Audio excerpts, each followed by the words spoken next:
वैभव बोर्डे, राहुल ग्रीनटेककडून. आपण आलो चुंदी या गावामध्ये, चुंदी आणि मेंढी या गावामध्ये आलेलो आहे. आपण शेवंतीसाठी एक डेमो दिलेला होता आणि कांद्यासाठी एक डेमो दिलेला होता. आपण या कांद्या या प्लॉटवर थोडी मीटिंग अरेंज करतोय. शेतकऱ्यांना आपण थोडी माहिती देतो शेतजमिनीबद्दल आणि प्रोडक्टबद्दल. आपण त्याच्यामध्ये 3 समस्या घेतल्या होत्या शेतकऱ्यांच्या. उत्पादनात घट होते आणि खर्चात वाढ होते, आणि दुसरी गोष्ट जमीन चिवट होते, कडकन होते, आवळते, वारंवार पाणी द्यावं लागतं. अशा आपण हे 2-3 घेतले मुद्दे मीटिंगसाठी. शेतकरी मित्रांनो, मला तुम्हाला सांगायचं असं आहे की आपण जे तुम्ही रासायनिक खतं वगैरे देताय, तुम्ही वारंवार रासायनिक खतं देऊन जमीन चिवट होते, आवळते, कडक होते, तुम्हाला वारंवार पाणी द्यावं लागतं, रासायनिक खतांचा अपटेक होत नाही. तुम्ही फवारणी देताय, पण फवारणी दिल्यानंतर ते कीटकांवरती, पुरुषांवरती तुम्हाला कंट्रोल मिळत नाही. तर मग या संदर्भात तुम्ही त्याच्याबद्दल काय विचार केलेला आहे का? तुम्हाला काय वाटतं आतापर्यंत तुम्हाला काय बदल दिसतोय किंवा कसं दिसतंय का चित्र? तिथून माग आपण काय करतो आणि आता करतोय शेती, कसा बदल दिसतोय तुम्ही सांगा तुमच्या आहे. बोला. इथून मग आपण शेती करताना रासायनिक खतांचा वापर जास्त करतो, पण जसजसं वापर वाढत चालला पण उत्पादन हे कमी होत चाललंय. पहिले 8-8 एकरी 8-8 ट्रॅक्टर निघायचे, आता तेवढे निघत नाही. पण खर्च तर वाढतोय, पण उत्पादन आपलं कमी होत चाललंय. औषधं काय रिझल्ट देत नाही तुम्हाला? औषधांचा रिझल्ट पाहिजे असं नाही का 8-8 15-15 दिवसाला आपल्याला स्प्रे घ्यावा लागतो. पहिले त्याप्रमाणे नव्हता. आता दुकानदार फक्त विक्री करतोय, रिझल्ट भेटत नाही. सगळ्या तुम्हाला काय वाटतं आपण काय बदललं काय पाहिजे यामध्ये? आपल्याला आता ऑर्गॅनिक शेतीकडे वळलंच पाहिजे. आणि ऑर्गॅनिकमुळं जे आपल्या शेतीची जी सुपीकता आहे ही वाढण्यास मदत होईल. रासायनिकमुळं आपली शेती क्षारयुक्त जास्त झाली, त्याच्यानंतर आपल्या ज्या पिकांना जे घटक पाहिजे ते आपल्या पिकांना मिळत नाही. त्याच्यामुळं ऑर्गॅनिक शेतीकडे खरंच वळलं पाहिजे. बरोबर. शेतकरी मित्रांनो, आता तुम्हाला एक मी सांगतो, तुम्ही जसे म्हणाले की औषधं, कीटकनाशक, रासायनिक खतं याचा रिझल्ट मिळत नाही आहे. याच्या पाठीमागचं कारण कसं, तुम्ही फक्त दुकानदारांवरती हे करताय की औषधं देतायत, रिझल्ट मिळत नाही. तर हे असं काही नसतं. तर ते काय असतं, आपण आपल्या ज्या जमिनीमधला जो कार्बन रेशो आहे, ऑक्सिजन आहे, तो वाढवला पाहिजे. तर तो वाढवला पाहिजे म्हणजे मी तुमच्या गावामध्ये येता येता मला शेवंतीच्या प्लॉटकडून येता दिसलं की ते तुम्ही पाचट होतं, तर ते तुम्ही पॅक करून तुम्ही कोणाला तरी देताय डाळिंबाच्या क्षेत्रासाठी, द्राक्ष पिकासाठी आच्छादन करण्यासाठी. तर तुमच्या माहिती काढण्यासाठी सांगतो, हे जे पान आहे, हे मका जे आहे, हे गवत आहे, हे वेस्टेज जे जिवंत पेशी जमिनीमध्ये सडल्या जातात, त्याच्यापासून आपल्याला कार्बन निर्मिती होती जमिनीमध्ये. कार्बन निर्मिती झाल्यामुळे जमीन काय होते, मोकळी होते, ऑक्सिजन खेळता राहतो. तर तुम्ही जे हे वेस्टेज आहे हे तुम्ही बाहेर न देता हे तुमच्या क्षेत्रामध्येच तुम्ही सडवायला सुरुवात करा.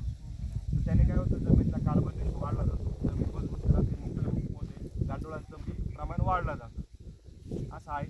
आणि विषय कुठं आला की रासायनिक खतं टाकल्यामुळं जमीन आवळ होते, चिकट होते, अपटेक करत नाही. हा सगळा गोष्ट कार्बनपाशी येऊन थांबलेला असतो. कार्बन नसल्यामुळे जमिनीत खताचा अपटेक होत नाही, जमीन मोकळी होत नाही, ऑक्सिजन लेवल वाढत नाही. त्यासाठी तुम्ही काय करा की ऑर्गॅनिक प्रोडक्ट वापरत चला. जसं तुम्ही रासायनिक खतं देताय त्याच्यासोबत एक ऑर्गॅनिक प्रोडक्ट पण वापरत जा, ऑर्गॅनिक शेतीकडं डायव्हर्ट व्हा. तर आपण हा प्रोडक्ट तुम्ही वापरलाय, तुम्हाला रिझल्ट निघाले तुमच्या समोर, कसं आहे कसं नाही. तुम्ही व्हिडिओमध्ये दाखवलं, तुम्ही स्वतः तुमच्या मुळ्या पण बघितल्या आहेत कसं आहे कसं नाही. तर मग यासाठी कसं आहे की तुम्ही ऑर्गॅनिक शेतीकडे वळा. जसे सर बोलले आपल्याला की ऑर्गॅनिक शेतीकडे वळायला पाहिजे शेतकऱ्यांनी. रासायनिक खतांचा वापर तुम्ही कमी करत चला, आणि त्याच्यामध्ये तुम्ही हळूहळू एकदम बंद करण्याऐवजी थोडं एक बॅग रासायनिक खताची वापरा, एक बॅग ऑर्गॅनिक खताची वापरा, आणि ऑर्गॅनिक प्रोडक्टकडे डायव्हर्ट करा. आणि तुम्ही जसं म्हणता औषधाचा रिझल्ट येत नाही, तर औषधाचा रिझल्ट वाढवण्यासाठी पाण्याचा pH नियंत्रित करून घ्या. तुमच्याकडे पाण्याचा क्षार एकदम वाढलेले आहेत, पाण्याचा pH वाढलेला, त्याने काय होतं की औषधं रिझल्ट मिळत नाही. 6.5 ते 7.5% पाण्याचा pH असला तर तुमची औषधं पण रिझल्ट चांगले देतील. आणि आता तुम्ही बघताय तुमच्या इकडे जमीन पाणी दिलं तर एकदम सफेद होऊन जाते वरती, म्हणजे बुरशीचं प्रमाण, क्षारयुक्त जमीन आहे भरपूर. ही नियंत्रित करण्यासाठी तुम्ही ऑर्गॅनिक शेतीकडे वळा. आणि ही नांगरवट आहे तुमची, आणि सगळ्यात महत्त्वाचं जे वेस्टेज आहे, हे जमीनचं पाला पाचोळा जो आहे तो तुम्ही जमिनीमध्ये सडवा अधिक, तर तुम्हाला त्याचे रिझल्ट आणखीन छान मिळतील त्याच्यामध्ये. आता याच्या व्यतिरिक्त काय वाटतं तुम्हाला मला विचारण्यासाठी किंवा काय आपण काय केलं पाहिजे, कसं डेव्हलप केलं पाहिजे? कार्बन रेशो कसा वाढेल, कार्बन कसं वाढेल हे तर वेस्टेज आम्ही सडवणार आहे ते ठीक आहे. अजून कुठल्या पद्धती आहे ज्याने कार्बन कसा वाढवता येईल? आता काय असतं दादा माहिती आहे का, आता हे जे पीक आहे हे प्रकाश संश्लेषण क्रिया करतं, प्रकाश घेतं, तर हा उन्हाद्वारे कार्बनच ॲक्सेस करत असतो आणि तो मुळांवाटं कुठं जातो, जमिनीमध्ये स्टोअर केला जातो. पण आपण काय करतो का, जे तणनाशक मेरा 71 झालं किंवा जसे मोठमोठे तणनाशक मारून आपण जमिनी खराब करतो. लक्षात घ्या, मग त्याने काय होतं का, जमिनीचा जो कार्बन जो असतो तो एकदम मृत स्वरूपात पुन्हा जातो. हे कुठं आपण तणनाशकांचा वापर कमी केला पाहिजे. जे तुम्ही गवत काढता ते काढून त्या जमिनीतच चढवा, त्याने कार्बन रेशो वाढला जातो. आणि त्या जमिनी मशागती करण्याच्या पद्धती आहेत तशा तुम्ही नांगरट केली लगेच 4-5च्या दिवशी जाऊन रोटर तयार करून लगेच पीक लावून देतात. त्याच्यातली हवा खेळते राहू द्या. नांगरट केल्यानंतर 15-20 दिवस क्षेत्र पडीत राहू द्या, त्याच्याने काय होतं का हवा खेळते राहते, ओलावा तुटला जातो. मग रोटर मारल्यानंतर जमिनीतला गॅसेस मोकळे होतात. जमीन थोडी दिवस तापू द्या, एक 8-10 दिवस तापू द्या. नंतर तुम्ही काय तुम्हाला पीक लावायचे ते पीक लावा. पण रासायनिक खतांचा वापर कमी ठेवून सुरुवातीला कोणतंही पीक आहे ते छोटं आहे, त्याचं खाद्य जास्त नाही आहे, त्याला थोडं खाद्य लागतं, तर त्याला पहिलं थोडंच खाद्य द्या. जेव्हा ते झाड मोठं होईल तसं डोसेस देत चला. पण पीक निघणे अगोदर 30 दिवस अगोदर आपले डोसेस पूर्ण झाले पाहिजे. कारण की प्रत्येक पिकाचा अवधी किती, खताचा अवधी किती असतो का, 25-15 दिवसांनी ते चालू होऊन मृत पावतं लगेच. तर आपला अवधी 30 दिवस पीक निघायच्या अगोदर आपलं खत डोसेस झाले पाहिजे पूर्ण. आणि पूर्वीच्या काळी काय होतं, आपण ज्यावेळेस रासायनिक खत वापरत नव्हतो त्यावेळेस आपली जमीन पिकत नव्हती का? पिकत होती त्यावेळेस पिकत होती, जमीन पिकत नव्हती त्यावेळेस भरपूर पिकत होती. आपल्याला आहे ना, माझ्या माहितीप्रमाणे आपण कुठलंही रासायनिक खत न करता आपला भात आहे हा जपानच्या तोडीचा इतका येत होता एव्हरेला. पण ज्यावेळेस आपल्याकडे रासायनिक खत आले तर रासायनिक खताचं एक शास्त्र आहे की किती टाकायचं असतं, काय टाकायचं असतं, त्याचं संतुलन पाहिजे सगळं NPKचं. तर ते आपल्याकडं संतुलन झालेलं नाही. आपण एखाद्या खताचा रिझल्ट मिळतोय, DAPचा रिझल्ट मिळतोय, DAP म्हणतो. आता DAP मधले जे स्फोरण ज्यावेळेस मोठ्या प्रमाणात होतं त्यावेळेस ते इतर मायक्रोन्युट्रिएंट आपले होऊ देत नाही. आणि मग त्याच्यामुळे DAP आपल्याकडे जास्त झाल्यामुळं एक क्षार वगैरे जास्त वाढायला लागले आणि पोटॅशियम यांचा बॅलन्स बिघडला सगळा. मग काही खतं जास्त झाल्यामुळे आपल्याला न्यूट्रिएंट त्याला मिळायला नाही लागले, त्यांच्या डिफिशियन्सी दिसायला लागल्या. आणि मग त्या डिफिशियन्सी दिसायला लागल्या तर अज्ञानापोटी आपण आणखीन खतं जास्त वापरायला लागलो. तर तिथं काय करायला लागत होतं, आपण कमी करायला लागत होतं आणि सगळ्यांचं संतुलन साधायला लागत होतं. आता कुठलंही पीक घेताना आपण नुसतं पाणी भरलंय, आपल्याला काय वाटलं पाणी भरलंय म्हणजे ते हिरवं होतं, पण असं नसतं. ते शेतामध्ये ज्यावेळेस आपण पीक कुठलंही करतो तर त्यावेळेस पाणी तर लागतंच त्याला, पाण्याबरोबर त्याला ऑक्सिजनही लागतो आणि विरघळलेल्या स्वरूपात त्या पाण्यामध्ये आपल्याला मायक्रोन्युट्रिएंट किंवा जमिनीमधले जे न्यूट्रिएंट्स असतात ते मिळायला पाहिजे. आपण काय करतो, पाणी देतो भरपूर, पाणी दिल्यानंतर काय होतं, जमिनीतलं ऑक्सिजन सगळा बाहेर निघून येतो, हवा राहतच नाही तिथं. मग काय होतं, त्यावेळेस जमीन संपूर्ण लॉक होऊन जाते, पिकही काहीच ऑक्सिजन करत नाही, त्यावेळेस पीक स्थिर होतं, शांत बसून घेतं ते. आणि ज्यावेळेस तिथं वापसा तयार होईल त्यावेळेस मग ते न्यूट्रन आणि त्या पाण्यात जर न्यूट्रन असतील तर त्यावेळेस, कारण आपण जास्त पाणी दिलेलं असतं त्यावेळेस ते निसरून जातात खाली. पण ज्यावेळेस संतुलित आपण ज्यावेळेस पाणी देतो एकाच वेळेस त्याला ऑक्सिजन, न्यूट्रियन्स आणि हे मिळालं पाहिजे, त्याच्यामध्ये वापसा अवस्थेत सर्व मिळून जातं, मग त्यावेळेस ऑप्टिक होतं.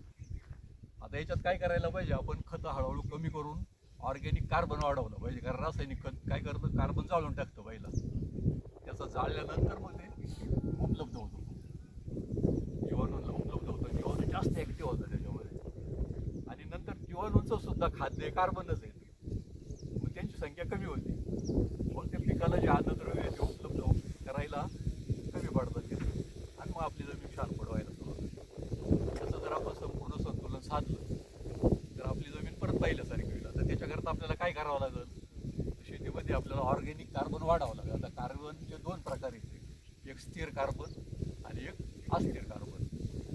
आपण जे वरच्या मलमपट्ट्या करतो, थोडं शेणखत टाकणं व ताक खायचं गाडं, याच्यातून काय मिळतं तुम्हाला, सेंद्रिय कार्बन मिळतो, पण तो अस्थिर कार्बन 1-2 शेशी जर वापरला तो निघून जातो.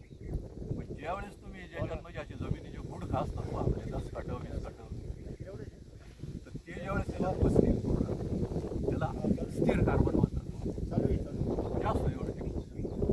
असे मोठमोठे रूट म्हणजे असे तुम्ही आता या साईजचे समजा काष्ट एकदम, तर असं त्याच्यात जमीन गेलं पाहिजे. बाहेर थोडं अर्धवट कुजून ठीक आपण त्याचे टाकले तिथं, ते अर्धवट कुजलं तर मग ते टाकलं तरी चालतं त्याच्यावर. याचा काहीच परिणाम आपल्याला काय वाटतं याच्यातून बुरशी तयार होईल. पण ज्या वेळेस ते बुरशी खाणारे ते निसर्गानं सोय केलेली आहे. त्या बुरशीवर ट्रायकोडर्मा वगैरे हे जे आपले आहेत, ज्या काही आपण कुठून बाहेरून नाही आणलेल्या जमिनीतून शोधून काढलेले आहेत आणि त्या लॅबमध्ये वाढून आता टाकून राहिले. पूर्वी सगळं होतं, त्यांना खाद्य असेल खाली तर ते लगेच येतात. आता आपण हुमणी वगैरे हे म्हणतो, तर हुमणीचं काय काम आहे की आपल्या चांगल्या पिकाला नाही आहे करत, तिला ज्यावेळेस कमी पडल, तिचं खाद्य कमी पडल तर त्यावेळेस ती आपल्या पिकावर अटॅक करते, तोपर्यंत ती करत नाही. मग याला घाबरायचं नाही, दिसते आपल्याला भरपूर प्रमाणात, आपण त्याला खाद्य पुरवायचं का ते लगेच याचं कार्बनमध्ये रूपांतर करून टाकतं. हे फायदेशीर आहे तुमच्यासाठी आणि आपण हेच आणि आपण काय करतो, काडी ना काडी विचून बाहेर काढतो. दुसरा वेळ सतत आपण काय करतो, पाणी देत राहतो. पाणी मापातच दिलं पाहिजे एकदम. तिसरी गोष्ट आहे, आपण जमीन काही उलट्या पालट्या करीत राहतो सारख्या, यानं सेंद्रिय कार्बन लवकर नष्ट होतं. जिथं जिथं उष्णतेशी त्याला जास्त संपर्क येईल तिथं सेंद्रिय कार्बन जास्त नष्ट होईल. तिसरी गोष्ट आहे, मल्चिंग करायचं. आपलं जैविक मल्चिंग आहे कुठलंही, ते जैविक मल्चिंग जर केलं तर त्याचं सेंद्रिय कार्बनात रूपांतर होईल, खाली जीवाणूंना बी संरक्षण मिळेल आणि वातावरण तिथं चांगलं राहील आणि पिकं आपली चांगली येतील. कांदा पीक झालं, ऊसासाठी आपण करू शकतो. मग पण कांदा पीक झालं किंवा भाजीवर पीक झालं यासाठी आपल्याला मल्चिंग याच्याकरता काय कसा करायचं, वापरायचा याच्यात काय करायचं, आपण शेणखत देतो ना कांद्या पिकाला, तर ते वरून त्याचं थोडं मल्चिंग झालं पाहिजे. असं शेणखत जरी टाकलं तरी ते मल्चिंग होऊन जातं. आपला गव्हाचा याचा भुसा असतो ना, गव्हाचा सोयाबीनचा भुसा, तो लगेच सडत नाही आणि पाण्यावरती तरंगतो. पाणी भरलं का पाण्याने वर येतो, पाणी खाली गेलं का पुन्हा चिटकून जातो. त्याने तर तुमचं सेंद्रिय कार्बन वाढण्याची क्षमता अधिक राहते आणि डायरेक्ट जे सूर्यकिरण आहे ते डायरेक्ट जमिनीवर पडत नाही. सरांचं सांगितलं कार्बन खराब होऊन जातो, तो कार्बन नष्ट होणार नाही आणि ते वेस्टेज तिथं सडल्यानंतर ऑर्गॅनिक कार्बन ॲटोमॅटिक त्या वेस्टेजने तुमचा वाढला जाईल आणि खाली गांडोळा असतात ते वाढतात खाली. थोडं अर्धवट कुजवायचं. हा. डायरेक्ट ज्यावेळेस तुम्ही टाकशाल ना, आता गव्हाचा भुसा आपण डायरेक्ट टाकला तर ते काय होईल की जमिनीतलं पहिलं नंतर उचलण्यासाठी हां आणि तुमचं सगळं ते पिवळं होऊन जाईल. हां त्याच्याकरता अर्धवट कुजलेलं टाकायचं. असं 75% कुजत आलंय ना, असं सगळं त्याचं मल्चिंग केलं करून होतं टाकायचं. ऊसासाठी. त्यावेळेस त्यांनी पीक उलट हे झालं होतं. हो, आणखी नत्र वापरलं, मी युरिया वापरलं होतं, पण तरी त्याचा परिणाम कारण पाहिजे. जीवाणूंची स्पर्धा होणार, जीवाणूला जे नत्र लागणार आहे ते चाललं, आणि पण कुजवलं. तुमचं याला लागणार आहे कुजण्यासाठी. पहिल्या कोणत्या बॅक्टेरिया तयार होतात, कुजावणारे बॅक्टेरिया तयार होतात आणि या कुजावणाऱ्या बॅक्टेरियाला मात्र ते सगळे घटक जास्त लागतात. मग ते पिकाला ना त्यांच्या स्पर्धा तयार होते आणि स्पर्धा तयार झाली की जीवाणू आवरत नाही त्या पिकाला, मग पीक पिवळं पडायला लागतं. आणखी काही विचारायचं? आता मला असं माहिती पहिले ते गवताचं खूप महत्व होते, गवत हो, हे टाकल्यानंतर जमीन आहे ना, नाही लगेच नाही टाकायचं. तुम्ही एखादं वर्ष ते ठेवा असं एका जागी डिगा, त्याच्यावर युरियाचं पाणी वगैरे डिग असं याचं मिक्स करून त्याच्यावर फवारून द्या एकदा आणि उलटं पलटं करा, 1 वर्षाने टाका बिंदास, काहीच होत नाही त्याला. आता आपण कोंबड खत आहे बा, डायरेक्ट टाकल्यानंतर लगेच पीक पिवळं पडतं.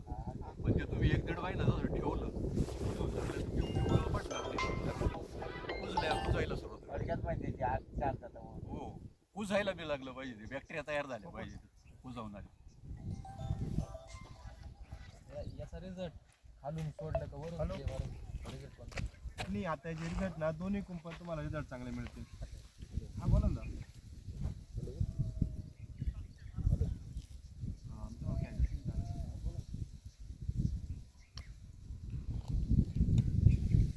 त्याचे रिझल्ट तुम्हाला खालून पण भेटतील आणि वरून पण मिळतील. काय फास्टमध्ये काय अडचण नाही. खालून कारण कसं आता याचं काम कसं आहे का जमिनीमध्ये कार्बन वाढवायचं काम आहे. जमीन मोकळी करणं, भुसभुशीत करणं, जमिनीत खाद्य पडले ते उचलून देणं, हे याचं काम आहे. जो चिवटपणा आला आहे, कडकपणा आला आहे, जमिनीतलं ऑक्सिजन लेवल वाढवायचं, कार्बन वाढवायचं, जे जमिनीत खतं टाकले ते वितळवण्याचं काम हे बॉक्स आहे. आपले कांदे पेरेल हां. वापरायला. आता हे कसं पिकाला तुम्ही पहिले लागवड केली 6व्या-7व्या दिवशी तुम्ही ड्रिंचिंग करा याला आणि नंतर तिथून पुढं 15-20 दिवसानंतर 1 लिटर पाण्यातून द्या किंवा 1 फवारा दोन्हीपैकी कोणताही एक केलं तरी चालतंय, पण जमिनीतून गेल्यानंतर आपल्याला त्याचे बेनिफिट जास्त मिळतात वरून जाण्यापेक्षा. हे न्यूट्रिशन बेस आहे, प्युअर ऑर्गॅनिक आहे, रेसिड्यू फ्री. कोणताही रेसिड्यू तुम्हाला पिकाला ट्रेस देईल असं कोणतं एलिमेंट त्याच्यामध्ये नाही. आता बघा हे सरांनी शेवंतीसाठी वापरलं, त्यांनी कांद्यासाठी वापरलं, तुमच्या गावातले शेतकरी त्यांचे ओपिनियन तुमच्या समोर मिळाल्यानंतर तुम्ही तुमच्या डोळ्याने पाहिलं कधी बोलली होती आणि हे करता करता मग निय घेऊन टाकतो असं. आणि आता तुम्ही डोळ्याने पाहिलं की पांढरीमुळे एकदम डायरेक्ट वरती आली. शेजारी तुम्ही ते जे आपण ठेवले ते पण पाहिलं का त्याच्यामध्ये काय